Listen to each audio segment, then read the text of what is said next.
Il presidente della regione siciliana, Renato Schifani, ha ritirato le deleghe ai due assessori in quota DC Albano e Messina. L'onorevole Margherita La Rocca Ruvolo replica alle affermazioni offensive fatte dall'ex governatore Cuffaro. Nei suoi confronti inizia oggi il processo a Palermo di parte dei 18 indagati sull'inchiesta della Procura che deciderà sugli arresti domiciliari. La Presidente Laica Nobili interviene dopo la riunione di ieri con i sindaci e i parlamentari. Ci sosterranno con emendamenti per sostenere la situazione finanziaria della società. Presentato il nuovo calendario dei Carabinieri per il 2026 presso il Comando Provinciale di Agrigento. Al via la somministrazione dei vaccini antinfluenzali, intervista al medico Simona Carisi, perché è necessario farli. Secondo appuntamento con la campagna Io non ci casco di Porti Digitali, talpa comprensivo Rita Levi Montalcini di Agrigento. La Custom Favara perde con il San Cataldo, intervista al mister Nicolò Terranova.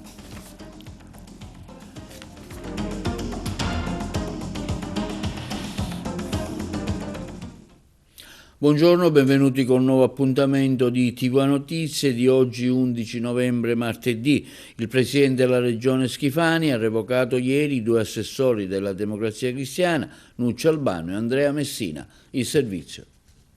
Il Presidente della Regione Renato Schifani ha revocato ieri i due assessori della Democrazia Cristiana, Nuccio Albano e Andrea Messina, e afferma nella sua nota, alla luce del quadro delle indagini che sta emergendo riguardanti l'ex presidente della regione Salvatore Cuffaro, ritengo doveroso riaffermare la necessità che il governo regionale operi nel segno della massima trasparenza, del rigore e della correttezza istituzionale, principi che rappresentano il fondamento stesso della buona amministrazione. In questa prospettiva e fino a quando il quadro giudiziario non sarà pienamente chiarito, ritengo non sussistano le condizioni affinché gli assessori regionali, espressione della nuova democrazia cristiana, possano continuare a svolgere il proprio incarico all'interno della giunta regionale. La nota prosegue affermando: vuole essere una decisione improntata al senso di responsabilità, alla tutela della credibilità dell'istituzione e al rispetto dei siciliani che confidano in un'amministrazione trasparente e coerente con i valori della correttezza e rigore che devono sempre ispirare l'azione pubblica e valori che costituiscono il cardine etico e politico su cui si regge il fondamento della mia azione politica per rappresentare l'interesse collettivo con autorevolezza e trasparenza. Non si tratta, aggiunge Schifani, di una decisione di parte né un giudizio sulle persone alle quali va il mio personale ringraziamento per l'impegno, la dedizione e il contributo offerto finora, ma di un atto di responsabilità politica e morale. In momenti come questo, chi ha l'onore e la responsabilità di rappresentare i cittadini deve saper anteporre il bene collettivo, la credibilità delle istituzioni a ogni altra considerazione. Ringrazio i parlamentari della nuova democrazia cristiana per la loro consolidata lealtà politica e parlamentare, ha concluso Schifani, auspicando che essi continuino a sostenere i provvedimenti dell'esecutivo regionale nell'interesse superiore della regione siciliana, dei cittadini che rappresentiamo, nella convinzione che la responsabilità e la coesione istituzionale debbano prevalere su ogni altra considerazione. Solo così sarà possibile proseguire nel lavoro di governo con la serenità necessaria, la chiarezza e coerenza rispetto ai valori di legalità e di buon governo che tutti siamo chiamati a difendere. Le funzioni degli assessorati alla famiglia e alla funzione pubblica sono state assunte ad interim direttamente dal Presidente Schifani. Abbiamo dovuto gestire una crisi imprevista e direi imprevedibile, ma nelle mie scelte ha prevalso l'esigenza della tutela della legalità e trasparenza del governo delle istituzioni. Questo chiedono i siciliani e chiede il mio governo. Un governo che deve andare avanti, i dati di Banca d'Italia confermano come siamo nella buona strada. Cresce l'economia, crescono i posti di lavoro, crescono le entrate, crescono gli export, cresce il turismo. Andiamo avanti con ferma determinazione e anche con coraggio. E sulle intercettazioni telefoniche fatte nei confronti dell'ex governatore Cuffaro, che riguardano apprezzamenti verso l'onorevole Margherita La Rocca Ruvolo, la stessa interviene affermando: respingo con forza i toni e la terminologia utilizzata nei miei confronti in più contesti svelati dall'inchiesta che mostrano un atteggiamento maschilista e arrogante in nostro servizio. Sulle intercettazioni telefoniche fatte nei confronti dell'ex governatore Cuffaro riguardano apprezzamenti verso l'onorevole Margherita La Rocca Ruvolo, la stessa interviene affermando: ritengo doveroso intervenire dopo le parole pronunciate, seppure al telefono, nelle intercettazioni che lo riguardano nell'indagine della Procura della Repubblica di Palermo dell'ormai ex segretario della DC Totò Cuffaro. Respingo con forza i toni e la terminologia utilizzata nei miei confronti in più contesti, svelati dall'inchiesta, che mostrano un atteggiamento maschilista e arrogante, con un linguaggio inaccettabile nei confronti di una donna che svolge il proprio ruolo istituzionale con impegno e dedizione. Come sempre, quando si deve attaccare una donna, l'insulto sessista diventa normale, quasi un intercalare a cui purtroppo non si dà più peso perché siamo abituati a queste volgarità da postribolo, insulti che non possono essere declinati al maschile, usati da chi evidentemente non capace di confrontarsi sui contenuti pensa che dando a una donna certi appellativi possa svilirla nella sua dignità. La politica, né in pubblico né in privato, non può e non deve tollerare simili toni che nulla hanno a che vedere con il confronto democratico. La parlamentare all'Arsi di Forza Italia Margherita La Rocca Ruvolo continua affermando: trovo inoltre grave e fuori luogo il riferimento a mio marito, un medico serio e affermato con oltre 40 anni di esperienza, che non ha bisogno e non ha mai cercato incarichi, che ha sempre lavorato per la sanità pubblica, sicuramente in modo diverso da come facevano i protagonisti di queste indagini, che al di là dell'iter giudiziario che farà il suo corso nel rispetto del lavoro degli inquirenti, dà diritto alla presunzione di innocenza fino alla sentenza definitiva. Mostra un quadro di interessi opaco, una lobby affaristica che aveva smarrito il senso, forse non l'aveva mai trovato, dell'interesse pubblico, soprattutto in ambito sanitario. Nel comunicato a cui si fa riferimento nelle intercettazioni e successivamente nel mio intervento all'AS, spiega Margherita La Rocca Ruvolo, mi sono limitato a esprimere il mio forte disappunto per le parole e l'atteggiamento del deputato regionale Carmelo Pace, che parlava in un'intervista di un tavolo ristretto che decideva sulla sanità. Parole che già allora mi sembravano rivelare manovre poco chiare, mentre si parlava di nomine, di manager e di riorganizzazione sanitaria. Un disappunto dettato dal rispetto delle istituzioni e della necessità di trasparenza in un settore che riguarda la vita e la salute di tutti. Nonostante gli attacchi che mi sono arrivati da esponenti della DC in più occasioni, pubbliche e private, concluda la parlamentare regionale di Forza Italia La Rocca Ruvolo, rassicuro tutti che continuerà a svolgere il mio lavoro con la stessa linearità, trasparenza, determinazione di sempre, convinta che la politica debba essere un luogo di idee, competenza e rispetto reciproco, non di insinuazioni, attacchi e offese personali. 8 dei 18 indagati coinvolti nell'inchiesta per corruzione, turbativa d'asta e associazione a delinquere, condotta dai Carabinieri dell'ONS e coordinata dalla Procura della Repubblica di Palermo, sono stati sentiti oggi dal GIP del Tribunale di Palermo. I magistrati hanno chiesto gli arresti domiciliari per tutti, tra cui l'ex presidente della regione della DC Salvatore Cuffaro, il parlamentare di Noi Moderati Saverio Romano e il capogruppo all'AS Carmelo Pace. I primi a presentarsi oggi davanti al GIP Carmen Salustro, che dovrà decidere se accogliere o meno la richiesta dell'accusa, sono stati Ferdinando Aiello, Marco Damone, Mauro Marchese, Paolo Bordonaro, Giuseppina Di Mauro, Paolo Emilio Russo, Vito Fazzino e Sergio Mazzola. Giovedì 13 alle ore 10 toccherà Alessandro Maria Caltagirone, Roberto Colletti, Antonio Iacono, Giovanni Giuseppe Tomasino e Alessandro Vetro. Venerdì 14 alle 9:30 davanti al GIP compariranno Antonio Abbonato, Salvatore Cuffaro, Carmelo Pace, Vito Raso e Saverio Romano. Il GIP dovrebbe esprimersi nelle successive 48 ore. Gli interrogatori, ricordiamo, riguardano l'affidamento da parte dell'azienda sanitaria provinciale di Siracusa del servizio di ausiliarato alla Dusman, è uno dei punti nevralgici dell'inchiesta per corruzione, turbativa d'asse e associazione a delinquere. Si tratta di un appalto di ben 17 milioni di euro.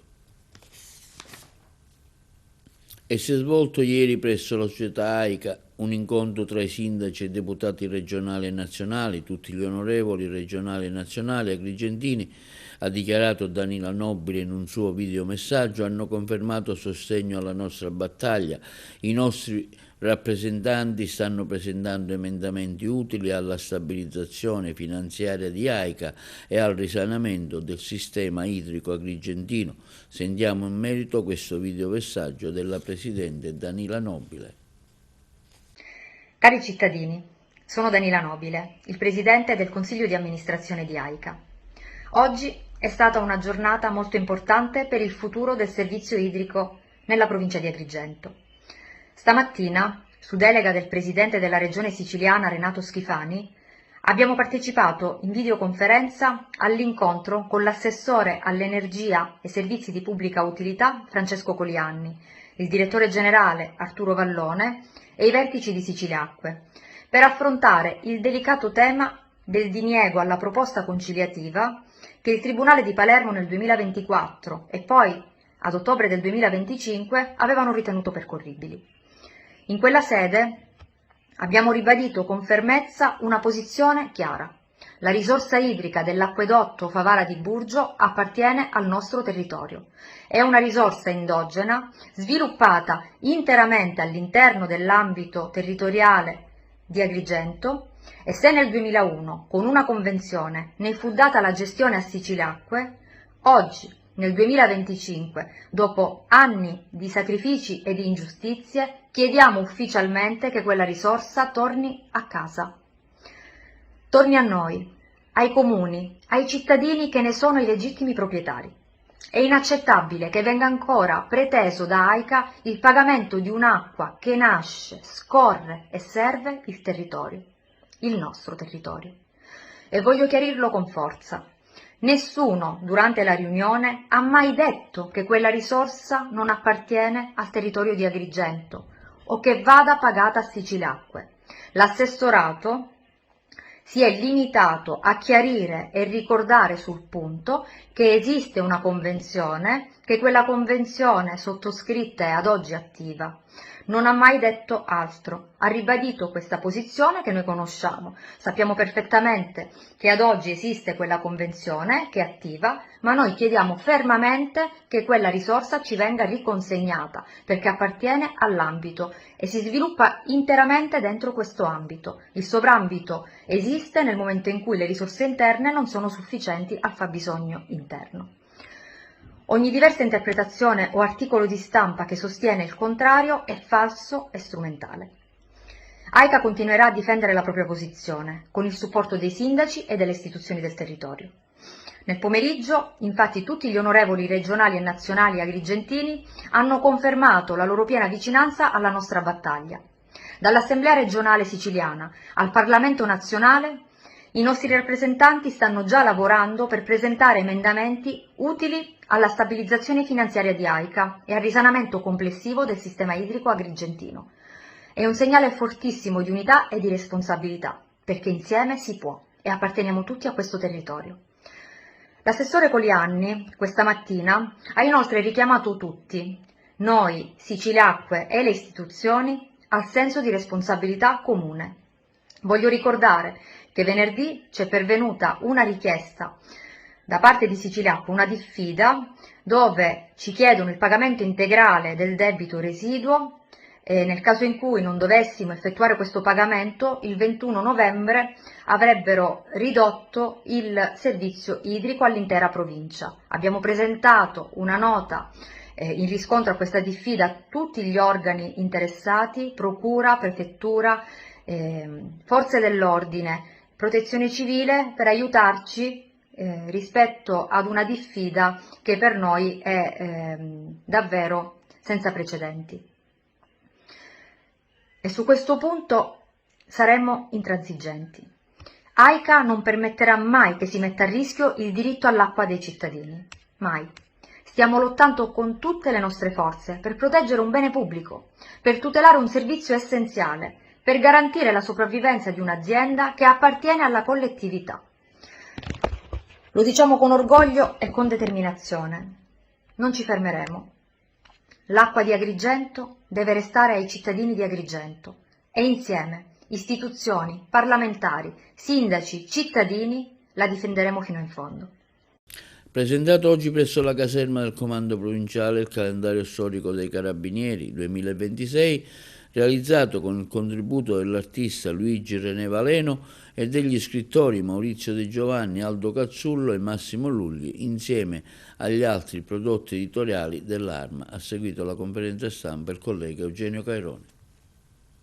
Si rinnova anche quest'anno la tradizione della presentazione del calendario dell'Arma per il 2026. Siamo alla 93esima edizione di un'opera che è entrata ormai anche nella vita degli italiani, oltre che dell'Arma dei Carabinieri, perché come tradizione viene donato a parenti, amici, conoscenti e compare un po' anche negli uffici, negli esercizi pubblici. È un po' appunto una parte della storia dell'Arma, proprio perché ripercorre sia le nostre attività ma anche le nostre tradizioni, e quest'anno si arricchisce delle tavole grafiche dell'artista della pop art italiana René, ovvero Luigi Valeno, ed è poi corredato dai racconti di Maurizio De Giovanni, che è uno degli scrittori, romanzieri più importanti attualmente nel panorama italiano, e racconta appunto attraverso la lente di un giovane allievo carabiniere delle diverse attività dell'Arma, quindi da operazioni di salvataggio a operazioni di servizio più complesse, ma anche al semplice aiuto nei confronti di una persona in difficoltà. Quindi quello che fa parte proprio della vita di ogni giorno del carabiniere.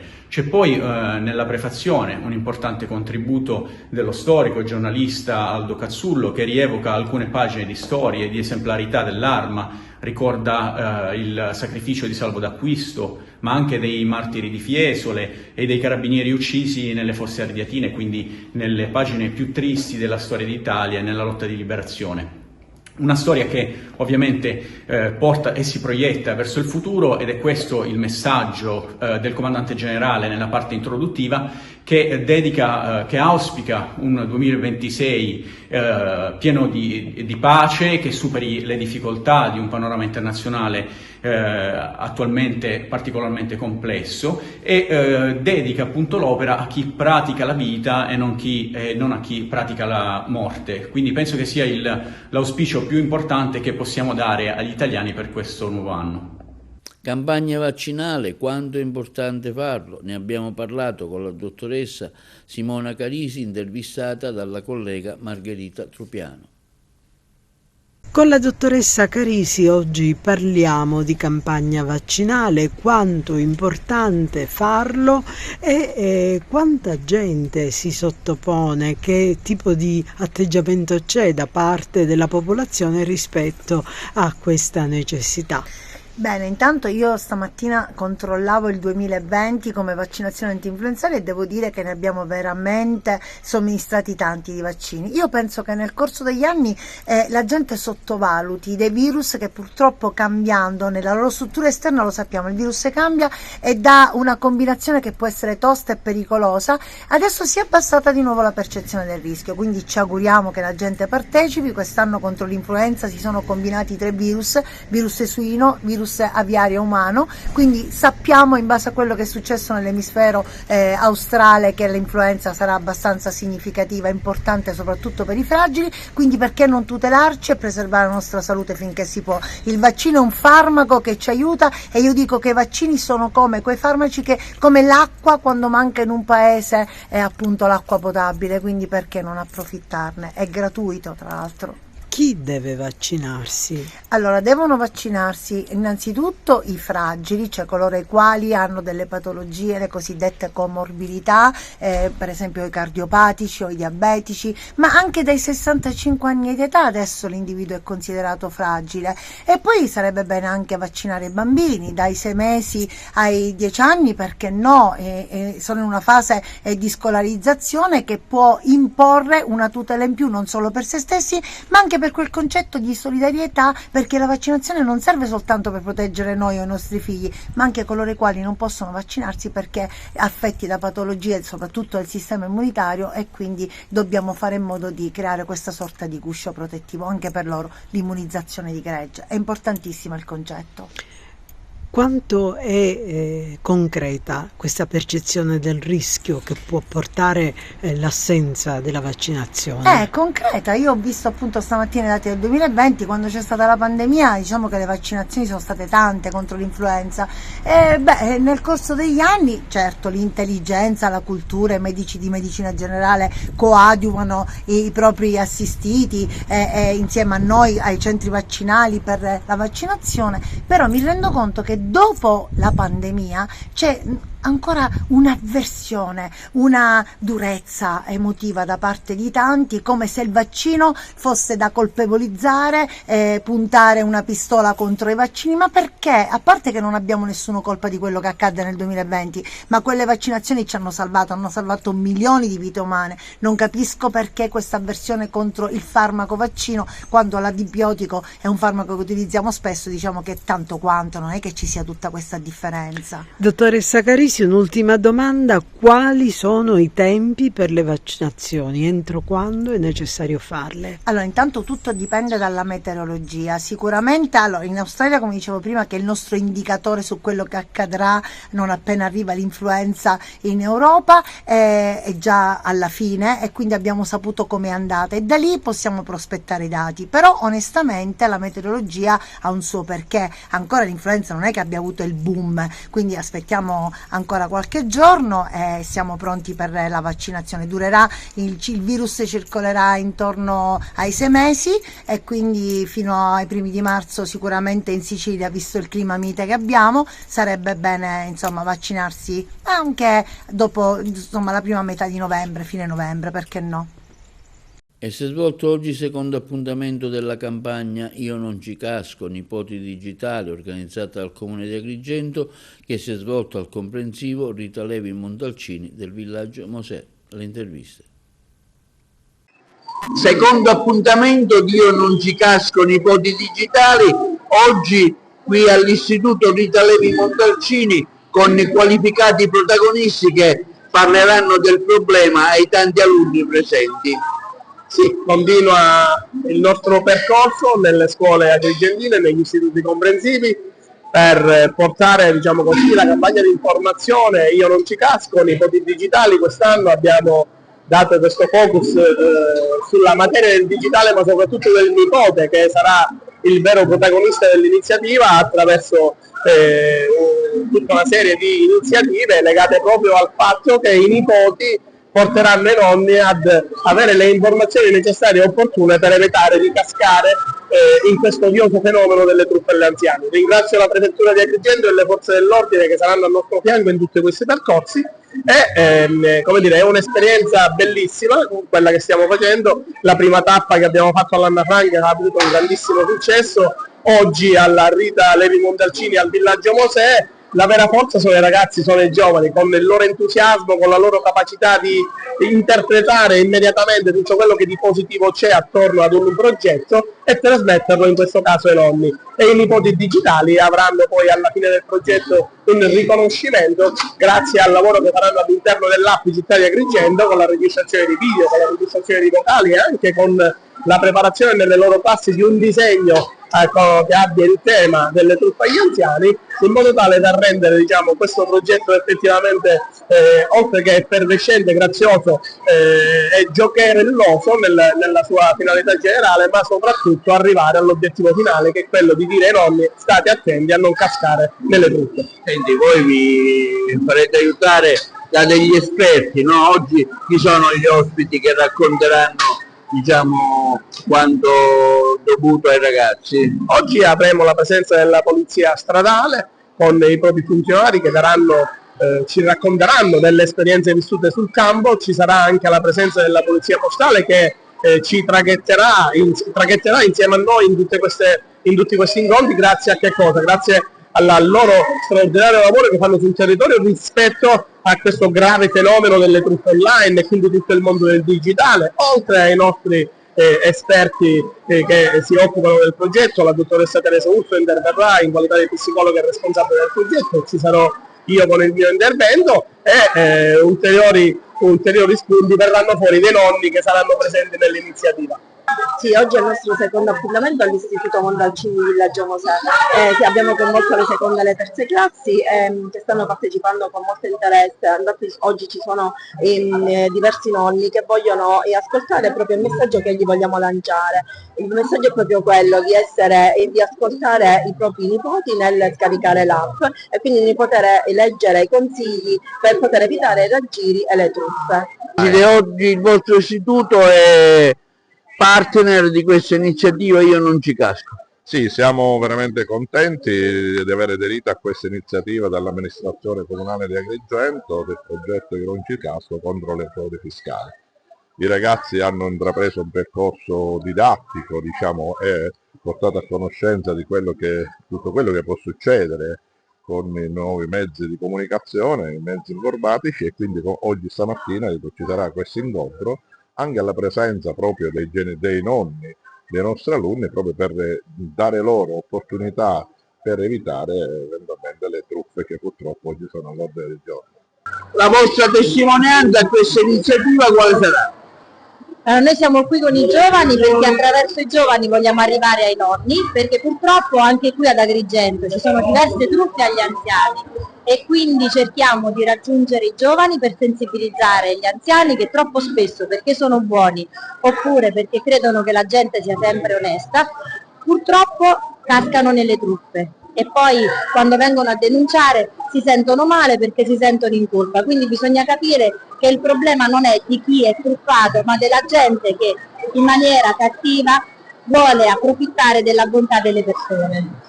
Lei oggi ha dovuto essere presente qui, come valuta questa iniziativa portata avanti dal Comune, che quest'anno ha come focus anche i nipoti che trainano i nonni? È importante perché siamo stati coinvolti in tante storie, noi nonni, e perciò vediamo quello che si realizza oggi e dobbiamo anche imparare anche noi. Per caso lei riceve sempre queste telefonate un po' strane che arrivano oggi? No, telefonate no, però dove abito io ho avuto un disguido con qualche ragazzo di colore, perché quando sono arrivato io gli ho detto cosa volete? Avete qualcosa? E mi hanno risposto con una frase volgare, in cui non lo posso dire. Poi gli ho detto, poi è venuto mio figlio e se ne sono andato. Ha capito? Ma volevano qualcosa. Ho capito che mi aspettavano. Oggi 2 nonni presenti a questa iniziativa, marito, moglie e nipote. Ecco, cosa ne pensa di questa iniziativa? La ritiene valida? È una cosa buona questa, è una cosa buona. A meno lei ha avuto qualche caso di... No. Signora, come valuta questa iniziativa? Le piace? Sì? E tu che hai convinto i nipoti a venire, i nonni a venire? Sì, secondo me è un'iniziativa bella, e anche perché per far capire come distinguere le truffe da quelle che non lo sono. Leadership infermieristica, competenze, cambiamento e nuove prospettive, se ne è parlato oggi nel corso del convegno che si è svolto nella sede dell'Ordine dei Professionisti Infermieristiche OPI, presieduto da Salvatore Occhipinti, al quale hanno partecipato numerosi professionisti provenienti dall'intero territorio provinciale. Oggi parliamo di leadership infermieristica, un tema molto importante per quanto riguarda gli infermieri che adesso sono capaci di gestire dei processi anche più complessi in autonomia. I 4 dirigenti infermieristici parleranno dell'organizzazione rispetto al DM77, dell'organizzazione rispetto al contratto e di una leadership che riguarda anche i coordinatori infermieristici. La leadership infermieristica è molto importante per un sistema sanitario che cambia, infatti l'infermiere si inserisce a tutto tondo in questa nuova organizzazione sanitaria, gestendo dei modelli assistenziali che sono una congiunzione tra ospedale e territorio e paziente in maniera sinergica, collaborando con tutti i professionisti in ambito sanitario. Linea alla regia per la pubblicità. 3 o 4 giovani immigrati avrebbero preteso dal titolare di un locale che gli servisse ancora alcolici, ma considerato l'evidente stato di alterazione, l'esercente si è rifiutato e gli esagitati, per tutta risposta, prima avrebbero iniziato a insultarlo verbalmente, poi lo hanno preso a pugni. L'episodio si è verificato lo scorso fine settimana lungo la via Atenea di Agrigento. Gli aggressori si sono allontanati dalla zona prima dell'arrivo della polizia.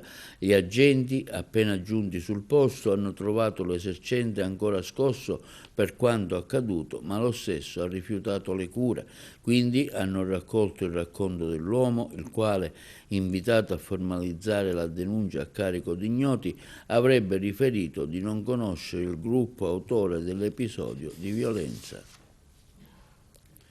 Aveva acquistato prodotti Microsoft e Samsung non autentici, 90 programmi Office, varie licenze e codici numerici, 36 kit di installazione, nonché 100 caricabatteria. Era merce contraffatta. La Cassazione, nel rigettare il ricorso della difesa, ha confermato la condanna a 9 mesi di reclusione e 350 euro di multa nei confronti di un uomo di 63 anni, originario di Ribera. Confermata la sentenza emessa nel gennaio scorso dalla Corte di Appello di Palermo, che aveva parzialmente riformato il verdetto pronunciato al Tribunale di Sciacca, l'imputato è stato riconosciuto responsabile del reato di ricettazione, assolto invece dall'accusa di tentata introduzione nel territorio dello Stato italiano di prodotti contraffatti, in quanto estinto per intervenuta prescrizione. Nel ricorso presentato alla Corte Suprema, il legale difensore aveva evidenziato come il riberese non era mai venuto in possesso dei beni con i marchi contraffatti, i quali, dopo essere stati ordinati tramite una piattaforma, una volta giunti dalla Cina in Italia, sono stati sequestrati nel corso di un controllo doganale presso l'aeroporto di Roma Ciampino.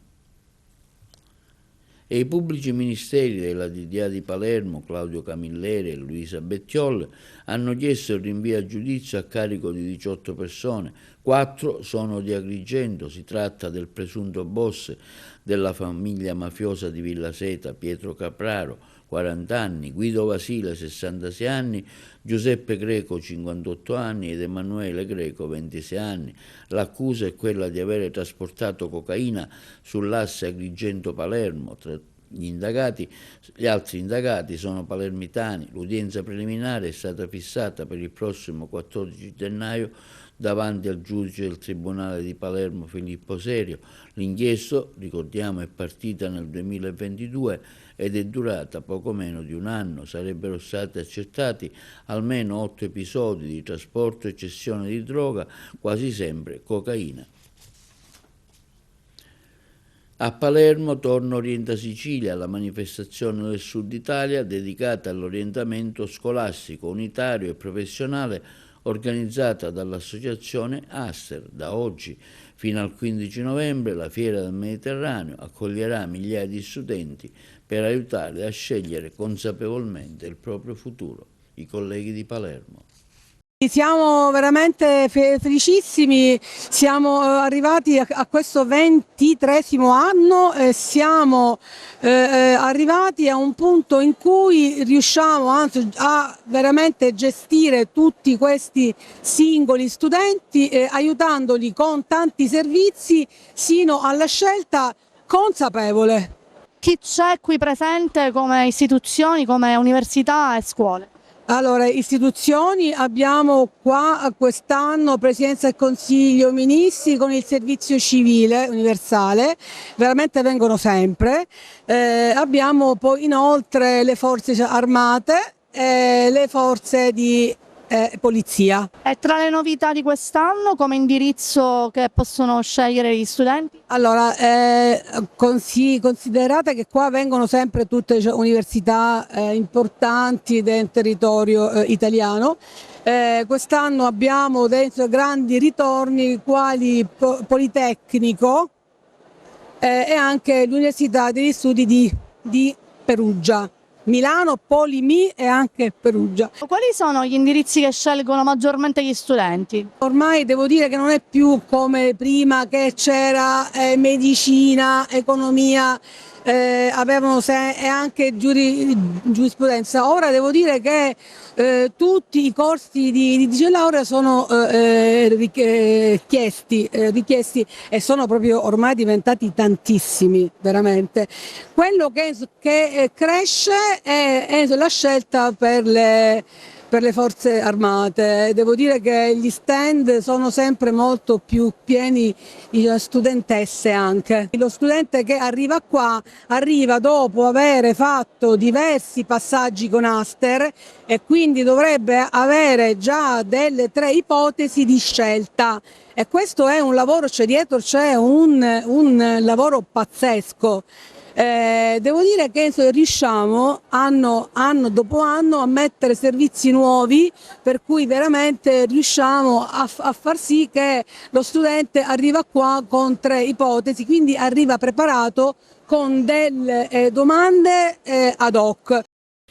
E si è svolto a Trapani, presso l'Aula Maglia del Polo Universitario, l'incontro dal titolo La tutela del mare per un futuro sostenibile, promosso dai centri Europa Direct Trapani Sicilia, Chieti e Molise nell'ambito dell'iniziativa europea Maritime Day in My Country. I colleghi di Trapani. È una giornata molto importante ogni anno, che realizziamo ogni anno come referenti territoriali della Commissione europea. Anche quest'anno realizzata insieme allo Europe Direct Trapani Sicilia, Europe Direct Chieti e Europe Direct Molise. Coinvolti vari giovani che stanno realizzando le iniziative della Commissione europea legati alla valorizzazione del mare, al tema della valorizzazione della pesca, tutto il sistema della tutela dell'ambiente marino. Il mare è la nostra fonte di vita, non possiamo sottovalutarlo, non possiamo sottovalutare l'importanza che ne ha e dobbiamo proteggerlo in tutti i modi possibili. L'Europa investe risorse importanti per la salute del mare. Il mare è una grande ricchezza, è una fonte di benessere che dobbiamo assolutamente curare, custodire, proteggere, valorizzare per noi e per le future generazioni. Certamente la lotta all'inquinamento è una priorità. I primi custodi del mare sono i pescatori. Ecco, voglio dirlo perché sono i nostri primi alleati in questa importante missione di custodia del mare, di valorizzazione, proprio perché sono legati al futuro del mare. Quindi è importante perseguire obiettivi di sostenibilità ambientale, economica e anche sociale. Noi interveniamo nel settore della piccola pesca costiera sicuramente attraverso i piani di gestione locali della pesca artigianale e poi mettiamo in campo le risorse del FEAMPA che è un programma nazionale con fondi al 50% europei, un 35% nazionali e 15% regionali. All'interno del FEAMPA ci sono delle risorse dirette anche a queste tematiche. Oggi assistiamo a un negazionismo che tende a non considerare o reputare rilevanti o addirittura inesistenti i cambiamenti climatici. I cambiamenti climatici, noi sappiamo, la scienza ci dice che sono cause che rischiano di rendere nel tempo e in futuro inospitale il nostro pianeta. Quindi noi dobbiamo assumere un senso di responsabilità forte, importante, per capire che il nostro pianeta, il nostro ambiente naturale, nostro non solo di noi umani ma di tutte le specie viventi, animali e vegetali, deve essere curato, perché dobbiamo viverci bene e lo dobbiamo consegnare intatto alle generazioni future. I giovani sono il nostro futuro, ma sono anche la forza che ci porta a pensare che insieme a loro potremmo parlare più di tutela e non di disastri. Io penso che serve sinergia, collaborazione, dobbiamo far di tutto affinché i giovani possano sempre più appassionarsi ai temi dell'ambiente, del mare. Un obiettivo dell'Unione Europea è far di tutto affinché possa esserci anche nel settore della pesca e della blue economy in generale il ricambio generazionale di cui abbiamo bisogno, quindi come rendere attrattivo questo settore per il futuro lavoro dei giovani, così come dobbiamo lavorare anche per un riequilibrio di genere, anche per avvicinare le donne a tutte le attività connesse alla blue economy. Penso alla pescacoltura in particolare, ma non solo. Il mare è una straordinaria risorsa per tutte le aree costiere, in particolare per la Sicilia, per la Sardegna, ma per l'intera penisola, per tutta l'Italia, quindi serve anche uno sforzo in più da parte delle regioni, da parte dello Stato nell'attuazione delle politiche comunitarie, e questo sicuramente è un obiettivo comune. La pesca è un fattore di cultura, di tradizione che è fortemente identitario della nostra regione. Abbiamo fatto anche delle campagne specifiche, quella fatta però con fondi regionali, che è l'istituzione del REIMAR, un registro dove sono iscritti sia a livello come borgo marinaro, come borgo diffuso, o anche arriviamo anche alla tutela e alla valorizzazione di valori immateriali, tipo le processioni nel settore della pesca, i canti dei pescatori, e questo è importante perché la pesca, come dicevo nell'intervento, per la Sicilia non è soltanto un fattore economico trainante da sempre, oggi in crisi, ma è un fattore di cultura, di tradizione che è fortemente identitario della nostra regione. A Cesarò la sagra del suino nero e del fungo porcino, le interviste dei colleghi di Messina. Al via la prima giornata di questa manifestazione di grande richiamo per tutto il territorio, non solo dei Nebrodi, anche da tanto lontano, vediamo da tante varie località della Sicilia, oggi stendisti ed anche visitatori. Sì, è iniziata oggi la 24esima sagra del suino nero e del fungo porcino. Abbiamo già un bel riscontro da visitatori che vengono dall'Interland, ma anche da più lontano, c'è qualcuno anche di Palermo e da molto più lontano. Ecco. Si andrà avanti per 2 fine settimana? Sì, la sagra appunto si svolge oggi e domani, che è giorno 9, e poi il prossimo fine settimana, quindi il 15 e il 16 novembre. Il cuore di Cesarò ospita tutti gli stand? Sì, abbiamo concentrato qui nella villa principale del paese un gran numero di stand per poi salire tutto lungo il corso. Abbiamo stand di tanti tipi, stand di espositori locali, di artigiani, anche con vecchi mestieri che stanno andando un po' a scomparire, quindi noi ci teniamo a far vedere anche il loro lavoro, oltre che tutti gli altri stand che si occupano appunto che trattano i prodotti tipici, quindi il suino nero e il fungo porcino. Oggi tante eccellenze dell'agroalimentare qui a Cesarò, possiamo definirla oggi la capitale del gusto. Oggi siamo orgogliosi delle eccellenze siciliane, ma specificamente di quelle di Cesarò, che opportunamente si mettono in mostra, si divulgano, si promuovono e che chiaramente ci aiuteranno a tirare anche la nostra economia, che in questo momento proprio nel settore enogastronomico sta andando a gonfie vele, e quindi grazie anche a queste comunità che organizzano queste manifestazioni che danno la possibilità di offrire questa ottima vetrina. Vediamo che abbiamo tantissimi prodotti, tutti di qualità, quindi questo è quello che fa la differenza. E qui c'è l'imbarazzo della scelta, dalla frutta ottima ovviamente ai derivati del suino nero, ai formaggi e alla carne, quindi diciamo chi vive in queste comunità, chi vive a Cesarò chiaramente ha sicuramente una marcia in più, almeno dal punto di vista gastronomico. Cosa si prova nel vedere tanti prodotti di eccellenza oggi? Ma questa è una delle occasioni alle quali voglio essere assolutamente sempre presente, che riesce a mettere in evidenza quelle caratteristiche, quelle peculiarità che hanno i nostri territori. Oggi siamo a Cesarò per la sagra del suino nero, tanti partecipanti, parlo ovviamente degli stendisti che fanno assaggiare questi prodotti tipici e caratteristici di questo territorio, ma l'occasione anche per visitare le bellezze architettoniche, no, che abbiamo, oltre al paesaggio, insomma, che veramente è qualcosa di incredibile. Arrivare qua significa fermarsi ogni 2x3, salendo ho visto tanti turisti che si fermavano a fotografare il comprensorio, la vallata, insomma veramente la Sicilia è ricca e come diciamo sempre può dare davvero un'offerta turistica completa ai viaggiatori di oggi, che proprio vogliono assolutamente questo, toccare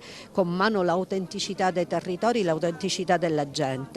Il sindaco Ceraldi si è spesa molto per Cesarò in questi anni, non solo per eventi come questo che ho visto crescere davvero tanto, ma anche per le tante situazioni che ha affrontato, per le tante criticità, e le affronta con la sua presenza quindi su Palermo in maniera personale, appunto, perché quando vuoi raggiungere gli obiettivi devi anche saperti muovere e saper, come dire, portare avanti delle battaglie giuste per il tuo territorio. E martedì a Palermo sarà esposta negli appartamenti reali di Palazzo Reale il capolavoro di Michelangelo Cristo risorto Portacroce Giustiniani, opera dell'arte rinascimentale. Sempre colleghi di Palermo. Siamo molto soddisfatti perché con il Consiglio d'amministrazione, su una prima indicazione di un componente laico che è l'avvocato Fabio Adernò, siamo riusciti a portare un'opera, un Michelangelo che certamente qualifica l'operato della Fondazione Federico II in questi 2 anni e mezzo e oltre.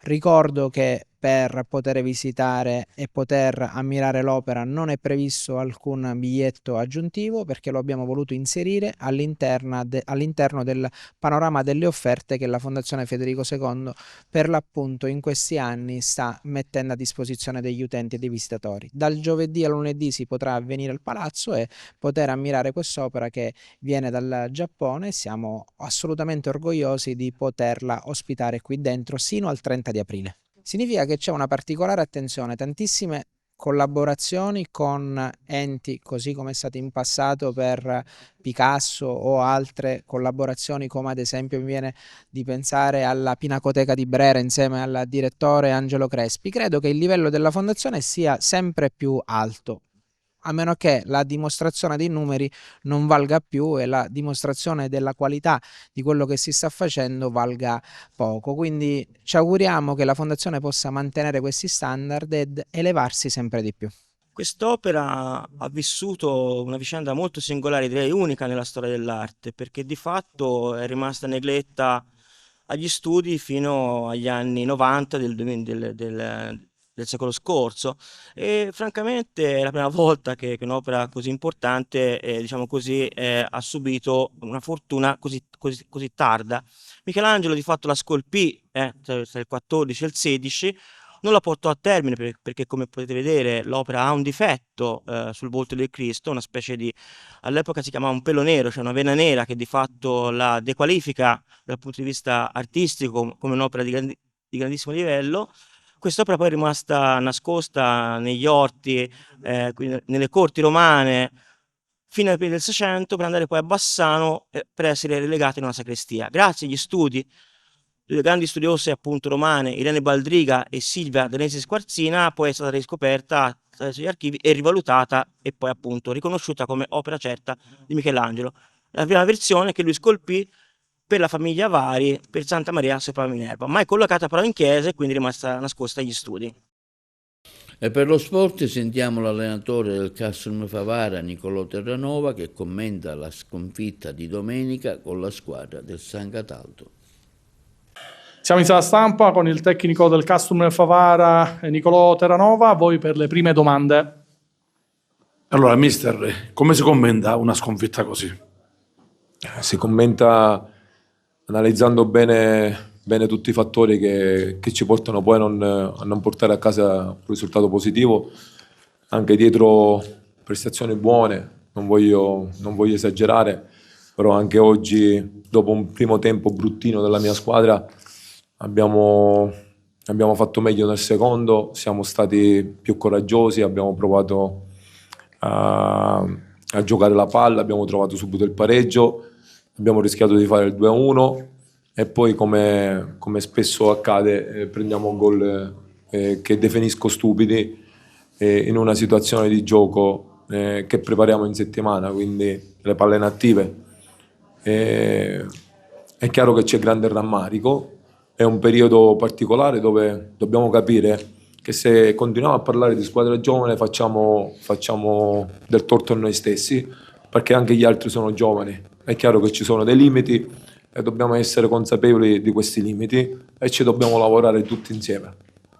Mister, un Castrum Favara a due facce, un po' male nel primo tempo, invece nella ripresa avete trovato il pareggio subito dopo appena 30 secondi. Come mai non siete entrati in partita subito nel primo tempo? Nel primo tempo ci siamo intestarditi a forzare alcune giocate che ci davano sempre, ci toglievano sempre il possesso. Dovevamo andare un po' più fuori per andare poi dentro e invece eravamo impazienti, volevamo arrivare subito sugli attaccanti. Poi nel secondo tempo abbiamo fatto girare un po' meglio la palla e abbiamo fatto meglio, però ti ripeto, sta di fatto che andiamo a commentare per l'ennesima volta una sconfitta che arriva negli ultimi 7 minuti della gara, dove non riusciamo per mentalità a capire che nel calcio moderno in qualsiasi momento della gara può succedere qualcosa, quindi se noi non alziamo l'asticella dell'attenzione e la percezione al pericolo,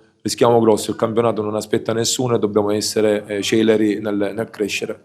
La partita è stata siglata da un grande gol di Castro, però la Castrum Favara ha tenuto bene nel secondo tempo il campo. Possibilmente il campo era un po' pesante, ha penalizzato un po' il Castrum Favara, come poteva anche penalizzare la San Cataldese?